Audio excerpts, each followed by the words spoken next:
감사합니다. 기도하시겠습니다. 하나님 아버지 감사드립니다. 이 시간 하나님의 말씀을 듣기 원합니다. 성령 하나님 이곳 가운데 친히 임재하여 주시고 각 심령 가운데 말씀하여 주셔서 하나님의 음성이 들려지는 은혜의 시간 되게 하여 주시옵소서. 주님 주신 말씀이 깨달아지게 하시고 믿어지게 하시고 순종할 수 있는 마음 또한 부어 주시옵소서. 설교자 입술을 주장하시사 하나님의 말씀이 온전히 드러나도록 역사하여 주시옵소서. 예수님의 이름으로 기도드립니다. 아멘. 한 주간 잘 보내셨습니까? 하나님의 사랑과 은혜가 우리 성도님들의 삶의 자리에 언제나 충만하시기를 축복합니다. 지금은 우리가 이렇게 자유롭게 예배드릴 수 있고 신앙생활할 수 있지만 160년 전만 해도 우리 조선 땅은 굳게 닫혀있는 나라였습니다. 복음을 전하다 잡히면 목숨을 잃을 수 있는 위험이 있는 그러한 나라였지요. 근데 1866년 영국의 한 20대 중반의 청년이 대동강을 거슬러 한문 성경을 품고 평양에 도착하게 됩니다. 그 선교사님의 이름이 로버트 토마스 선교사입니다. 강변에서 그 성경을 나눠주다가 그곳에서 이제 순교하게 되시죠. 일부의 성경 우리의 전해지는 이야기에 따르면 그때 받았던 그 성경 그것을 몇몇 사람들이 집에다가 이렇게 벽지로 붙여놓고요.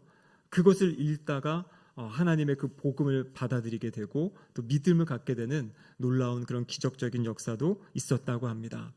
바로 이 토마스 선교사님의 순교 그리고 또 그분이 전해주신 이 성경을 통해서 우리 한국교회의 초기의 복음의 씨앗이 심겨졌던 그런 아름다운 역사가 있습니다. 제가 조사해 보니까요, 이 1800년대에 영국에서 상하이까지 오는 배편이 있었는데요, 그 시간이 약 4개월 반 정도 걸린다고 합니다. 그러니까 복음을 전하기 위해 4개월 반 동안 배를 타고 그 나라를 향해 왔던 이 토마스 선교사님의 모습. 선교사님은 물론 중국에서 사역하시다가 한국에 오셨지만요. 근데 여러분, 이 영국에서 그 당시에 이 조선 땅까지 올 수 있었던 그 이유가 무엇이겠습니까? 바로 하나님의 마음. 영혼을 아끼시고 영혼을 구원하기 원하시는 그 하나님의 마음을 우리 토마스 선교사님이 아셨기 때문에 자신의 삶을 들여 이 먼 곳까지 와서 복음을 전하신 줄로 믿습니다.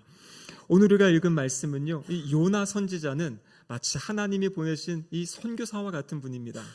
그런데 이 요나서의 말씀, 우리가 지난 한 주간 동안 새벽 기도회 때마다 이렇게 함께 말씀을 나눴었는데요, 이 말씀을 읽어보면 하나님이 보내신 선교사인데 하나님의 마음은 잘 모르는 선교사였어요. 그래서 마지막까지 이 모습을 보면 자신과 이스라엘과 적대적이었던 그 나라의 아주 중심 도시인 니느웨, 그곳에 가서 복음을 전하라고 할 때 이 요나 선교사님의 마음은 그곳에 가고 싶지 않은 그런 마음이 있었습니다. 여러분, 요나 선교사님이 어떤 분입니까? 하나님께서 어느 날 말씀을 주셨어요. 이스라엘과 적대적인 그 나라, 이스라엘을 힘들게 하고 괴롭히는 그 나라의 수도와 같은 이 니느웨에 가서 하나님이 심판하실 거다. 그것을 전하라고 이야기한 거예요. 근데 요나 선교사는요, 선지자는 그것을 하고 싶지가 않았습니다. 그래서 이 니느웨와는 정반대되는 이 다시스라는 곳으로 가는, 오늘날의 그 스페인 지역 그쪽인 것 같은데요, 거기로 가는 배를 타고 도망을 치게 돼요. 하나님이 부르신 곳과는 정반대되는 그런 도망치는데요, 그때 하나님께서 강풍을 일으켜 큰 바람을 일으켜서 그 배를 아주 요동치게 하시고요. 그래서 사람들과 상의하다가 어떻게 해야 될까? 요나 선지자가 나를 바다에 던지면 될 것 같다 해가지고 요나 선지자를 바다에 던지게 되고요. 실제 바다에 던졌을 때 이제 그 풍랑은 잔잔해지고, 근데 하나님께서 예비하신 아주 커다란 물고기가 이 요나 선지자를 삼키게 됩니다. 그래서 성경에 보면요, 3일 밤낮을 물고기 뱃속에 있게 돼요. 그래서 요나서 2장의 말씀에 보면 그 물고기 뱃속에서 요나 선지자가 기도했던 그 기도의 내용이 요나서 2장에 기록되어 있습니다. 그곳의 기도를 들으시고 하나님께서 물고기에게 명령하셔서 이 요나 선지자를 토해내게 하세요. 그래서 육지로 다시 나오게 되고요. 하나님은 하나님의 그 사명을 버리고 도망갔던 이 선지자에게 다시 하나님의 말씀을 주십니다. 무엇이라고 말씀하시냐면 니느웨에 가서 40일이 지나면 이 성이 무너진다. 하나님이 이 성을 심판하신다라는 그러한 메시지를 전하게 하세요. 그래서 요나 선지자가 이번에는 하나님 말씀에 순종해서 그곳에 가서 하루 동안 다니면서 그 성에 하나님이 이곳을 심판하신다. 40일이 지나면 이곳이 무너진다라고 그렇게 메시지를 전하며 다니게 됩니다. 근데 놀라운 일이 일어났어요. 그 이야기를 듣고요, 그곳의 왕으로부터 모든 백성들이 하나님 앞에 회개하고 돌아오는 일이 일어났어요. 마음만 돌이킨 것이 아니라 자신들의 손으로 잘못했던 그 모든 것들을 이제는 다시 하지 않겠다 하면서 잘못된 일들을 끊고 올바른 삶으로 돌이키는 놀라운 그 복음의 역사가 이 니느웨 성에 일어난 것입니다. 그래서 3장 마지막에 보면 하나님께서 그곳에 내리기로 하셨던 재앙을 내리지 않겠다 이렇게 마음을 작정하시는 그러한 장면으로 3장이 끝납니다. 그리고 오늘 우리가 읽은 이 4장은요, 바로 그 상황에서 요나 선지자의 어떤 반응, 그리고 하나님 아버지의 마음을 보여주는 그러한 장면이 오늘 읽은 우리 4장의 내용입니다. 이 말씀을 통해서 하나님은 어떠한 분이시고 또 이 선지자의 마음은 어떠한 마음이었는지, 또 오늘 우리의 마음은 어떠한 마음인지를 한번 돌아보기를 바랍니다. 첫 번째로요, 하나님은 은혜와 자비로 열방을 품으십니다. 하나님은 은혜와 자비로 열방을 품으십니다. 요나서 4장 1절에 보면 이렇게 시작을 합니다. 요나가 매우 싫어하고 성내며. 지금 앞에 어떤 일이 있었다 그랬습니까? 이 니느웨 성이 회개하고 하나님의 재앙이 임할 것이 지금 멈춰진 상황이에요. 근데 여러분, 이 복음을 전했던, 이 메시지를 전했던 요나 선지자의 마음은요, 이들이 회개하고 돌이켰다, 하나님의 재앙이 임하지 않았다, 여러분 이것은 기뻐하고 감사해야 될 일이잖아요. 근데 4장 1절을 보면 반전이 있어요. 요나 선지자의 마음이 어떻습니까? 매우 싫어하고 성을 냈다. 지금 뭔가 되게 화나 있는 상황이에요. 이스라엘을 괴롭히던 그 땅이 자신은 심판받기 원하는데, 하나님 저 땅을 좀 심판해 주시면 좋겠는데, 하나님 말씀에 순종해서 복음을 전했더니 그곳이 하나님께 용서를 받고 지금 회복되어지는 은혜가 임하게 된 것입니다. 그래서 이어지는 4장 2절에 보면 그 성내고 화내는 상황 가운데 하나님께 기도를 합니다. 기도의 내용을 보면요, 4장 2절 하반절에 이렇게 기록되어 있죠. 주께서는 은혜로우시며 자비로우시며 노하기를 더디하시며 인애가 크시사 뜻을 돌이켜 재앙을 내리지 아니하시는 하나님이신 줄을 내가 알았나이다. 여러분, 지금 하나님 앞에 성을 내고 화를 내면서 2절의 앞부분의 내용이 무엇이냐면 이런 거예요. 하나님, 저는 하나님이 이런 분이신지 알았습니다. 하나님은 은혜로우시고 자비로우시고 노하기를 더디하시는 분이심을 제가 알았기 때문에 제가 가서 그곳을 복음을 전하면 그들이 용서함을 받고 구원받을까 봐 저는 그게 싫어가지고 이 다시스로 다른 곳으로 제가 도망간 것입니다. 하나님, 그런데 이곳에 어떻게 이렇게 좋은 일을 이루어 주십니까? 라고 지금 요나는요, 하나님 앞에서 불평하고 있는 것이에요. 여러분, 요나 선지자의 비극이 무엇입니까? 하나님의 귀한 복음의 통로로 쓰임을 받았어요. 이 사람을 통해서 그곳이 심판받을 그곳이 하나님의 재앙이 멈추는 그러한 은혜의 역사가 있었습니다. 하지만 그 복음을 전한 이 사람은요, 마음이 전혀 기쁜 것도 없고요, 감사한 것도 없고요. 그 핵심이 무엇입니까? 성경적으로 말씀에 대한 것은 정확히 알았어요. 하나님이 은혜가 많으시고 자비로우시고 노하기를 더디하시고 회개할 때 뜻을 돌이키신다는 모든 걸 알았는데, 요나 선지자는 그것이 자기와 자기 자신과 하나님의 선민인 이스라엘 백성들에게만 그렇게 하실 것으로 하나님을 잘못 생각하고 있었던 것이에요. 하나님은 특별히 선택받은 이스라엘 백성만이 아니라 모든 민족의 사람들을 사랑하시고 그들을 구원하기 원하시는 하나님 아버지의 마음을 몰랐던 것이에요. 그렇기 때문에 요나 선지자는요, 지금 하나님 앞에서 성을 내고 있는 거죠. 그 영혼들이 구원받은 것에 기뻐하고 감사하지 못하고 왜 저들을 이렇게 재앙을 멈추십니까? 왜 저들을 살려주십니까? 하면서 지금 성을 내고 있습니다. 근데 하나님의 반응은 더 놀랍습니다. 4절에 보면은요, 요나를 꾸짖거나 혼내시는 게 아니라 오히려 질문을 하세요. 4절에 이렇게 돼 있죠. 내가 성내는 것이 옳으냐? 네가 지금 이렇게 반응하는 것이 옳다고 생각하느냐? 하나님은 이렇게 질문하고 계십니다. 여러분, 이 말씀은 요나에게뿐만 아니라 오늘 우리에게 주시는 말씀입니다. 우리의 마음을 한번 돌아보면 좋겠습니다. 하나님이 우리를 사랑하시고요, 우리를 구원해 주셨고 우리의 삶에 은혜를 주십니다. 여러분, 그런데 우리의 믿음이, 우리의 신앙이 나에게만, 아니면 우리 가족에게만, 우리 교회에만 이렇게 좁게 있으면 안 된다는 것이에요. 하나님이 우리를 그렇게 사랑하시는 것처럼, 하나님이 우리를 일으키시고 세우시고 살리시기 원하시는 것처럼, 우리 밖에 있는, 지금 이 땅에 함께 살아가고 있는 그 영혼들, 특별히 지금도 복음이 전파되어지지 않고 하나님을 알지 못하고 살아가는 그 영혼들을 향한 하나님 아버지의 마음을 우리도 알 것을 하나님은 기대하신다라는 것이에요. 예수님께서 마지막 예루살렘 성에 입성하실 때, 이제 예수님은 알고 계셨죠. 그곳에서 십자가에 달려 돌아가실 것을 알고 계셨습니다. 근데 그 성을 보시면서 우리 주님이 가장 먼저 하신 것이 무엇입니까? 앞으로 있을 그 성에 있을 일들을 바라보면서 눈물을 흘리시잖아요. 하나님을 떠나 있고 하나님을 떠나서 그렇게 죄악 가운데 살고 있는 도시를 보면서 눈물 흘리시는 분, 그분이 바로 우리가 믿는 예수님이십니다. 그래서 우리에게도 그 마음을 달라고, 하나님의 마음으로 세상을 바라보고 하나님의 그 사랑과 긍휼의 마음으로 세상을 대할 수 있는 마음을 달라고 기도하시는 시간 되시기를 주님의 이름으로 축복합니다. 여러분, 5절에 보면요, 그래서 요나 선지자의 모습이 이렇게 나타납니다. 요나가 성읍에 나가서 성읍 동쪽에 앉아서 거기서 자기를 위하여 초막을 짓고 그 성읍에 무슨 일이 일어났는가를 보려고 그 그늘에 앉았더라. 여러분, 지금 이제 요나가 불평하면서 하나님께 막 아뢰지요. 그리고 이제 성 밖으로 나가가지고요, 그 성 동편, 성이 바라보이는 곳에 딱 앉아가지고 초막을 짓고 지금 기다리고 있어요. 무엇을 기다립니까? 이 성읍에 무슨 일이 일어나는가. 자기가 지금 하나님 앞에 또 막 불평하고 항변했잖아요. 혹시 하나님이 이 성에 새로운 일을 행하시지 않을까? 요나는 지금 그런 마음으로 그 성을 바라보고 있습니다.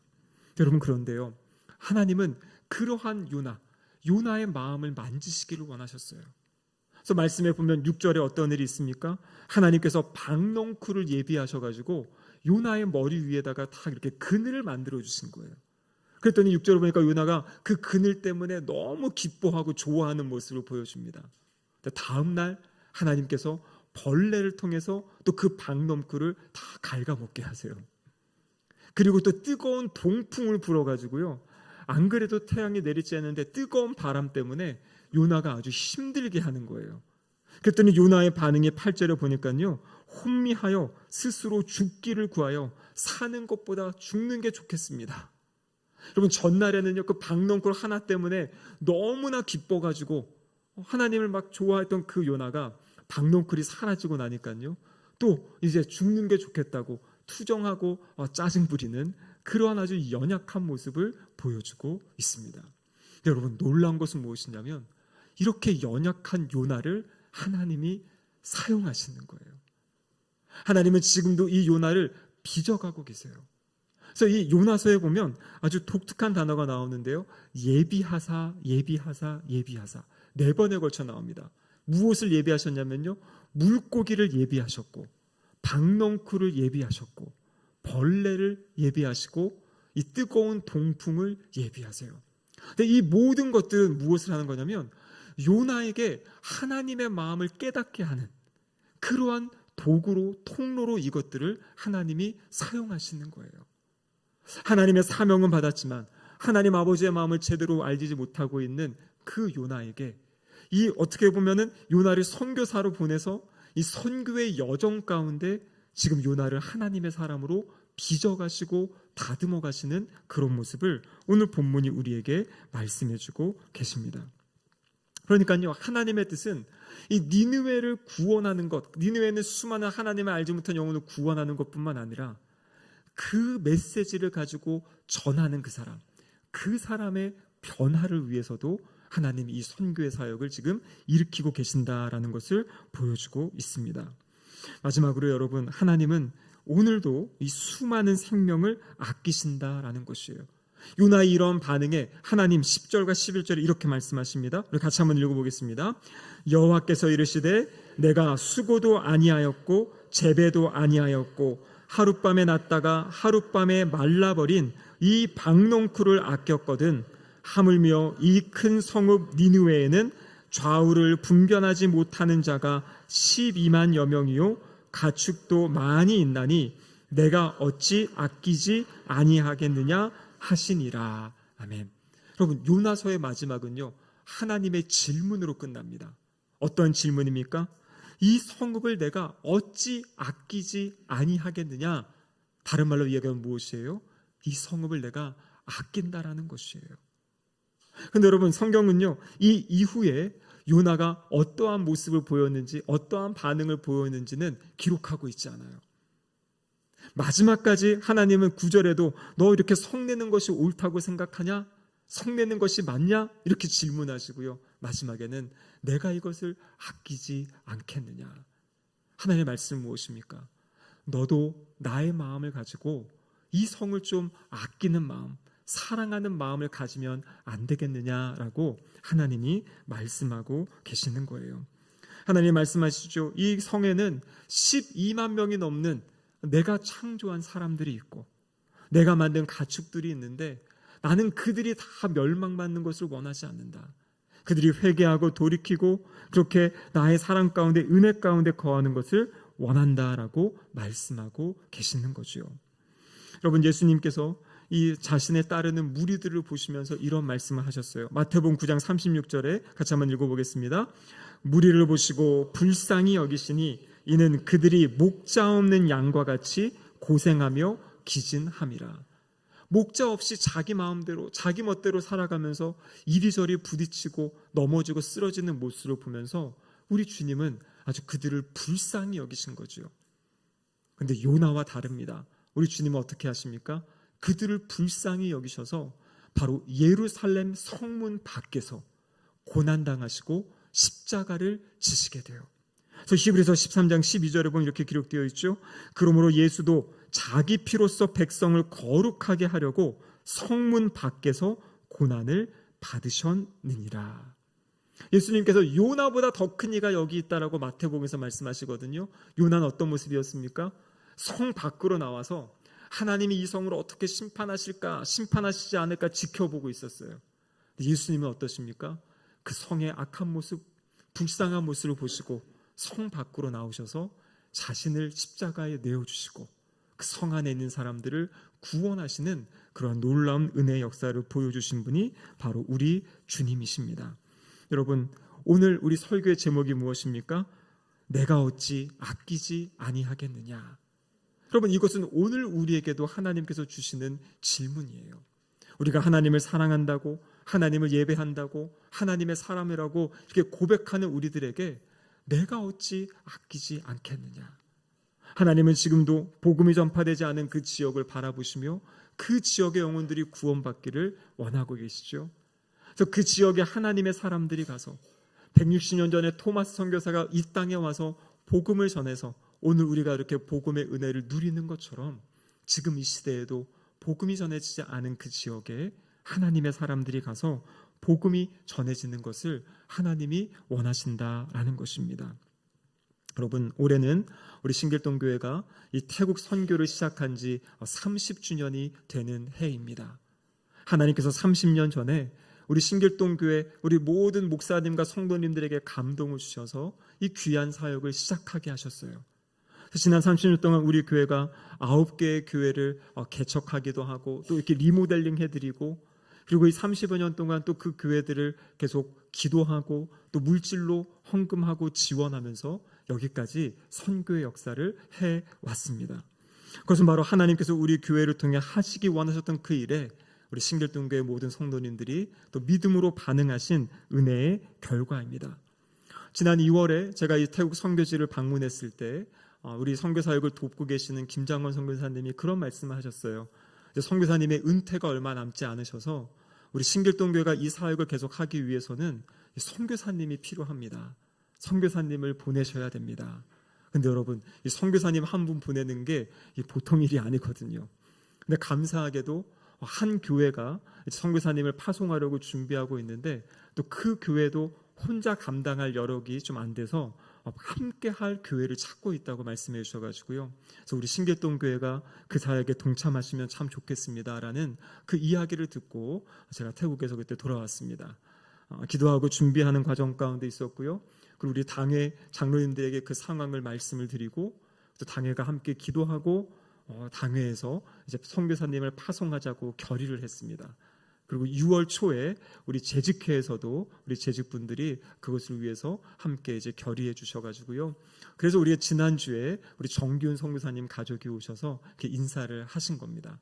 그래서 앞으로 우리가 이제 정기훈 선교사님을, 선교사님 가족을 이 태국으로 또 보내드리고, 그래서 우리가 개척하고 세운 그 교회들을 돌보는 것뿐만 아니라 또 현지에 있는 사역자들을 또 훈련도 하고, 또 앞으로 이 선교의 사역을 계속 진행해 갈 그러한 예정입니다.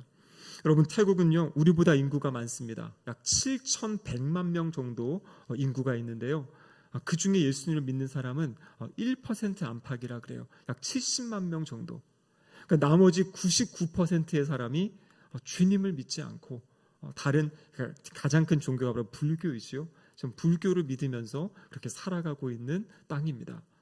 역사를 보면 우리보다 더 먼저 복음이 들어갔지만 워낙 이 강한 불교의 영향력 이런 것들 때문에 아직 복음이 확산되지 못하고 있는 그러한 땅이에요. 그래서 우리 교회가 이제 아마 제가 지금 총회 세계선교부와 협의 가운데 있는데, 아마 8월 첫 주쯤 되면 이렇게 선교사님을 파송하는 그런 예배를 드릴 수 있을 것 같습니다. 그래서 그것을 위해 우리가 계속 기도하고 있고요.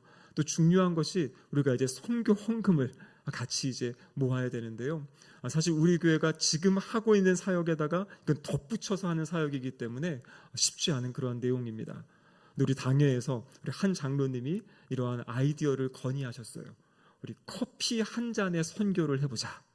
커피 한 잔 선교가 무슨 말이냐면요, 한 달에 한 번 내가 선교사님과 커피를 한번 선교사님께 대접해 드린다는 마음으로, 그래서 그분 한 잔, 나 한 잔 하면 한 10,000원 되거든요. 그래서 한 달에 10,000원 한 구자를 우리 신길동교회 우리 모든 성도님들이 함께 동참해 주시면 우리가 어떤 커다란 부담이 아니라 그 10,000원의 선교를 해서 이 선교사님을 파송하고 또 선교사님을 통해 이 선교의 사역을 이루어가면 좋겠다라는 그러한 마음으로 지금 이 사역을 준비하고 있습니다. 그래서 아마 다음 주가 되면 이제 우리 신청서도 나갈 것 같고요. 그래서 함께 동역해 주실 분들, 후원하실 분들도 모집을 하고 또 함께 기도하면서 이 사역을 준비하려고 합니다. 하나님께서 30년 전에 우리 신길동교회 태국이라는 그 나라를 만나게 하셨고, 하지만 아직도 이 복음이 전파되어져야 될 그 땅, 하나님께서 아끼시는 그 땅에 우리가 함께 마음을 모아 또 그 땅을 후원하고 지원하고 기도하고 또 그 땅에 복음이 전파되는데 귀하게 동역하는 우리 신길동교회 모든 성도님들 되시기를 주님의 이름으로 축복합니다. 아멘. 기도하시겠습니다. 하나님 아버지, 하나님은 지금도 그 잃어버린 영혼들을 구원하기 원하시고 하나님의 사람들을 보내시기 원합니다. 하나님, 우리가 그 하나님 아버지의 마음을 알게 하시고 우리도 하나님 나라에 동참하며 동역하는 복된 하나님의 사람들 되게 하여 주시옵소서. 예수님의 이름으로 기도드립니다. 아멘.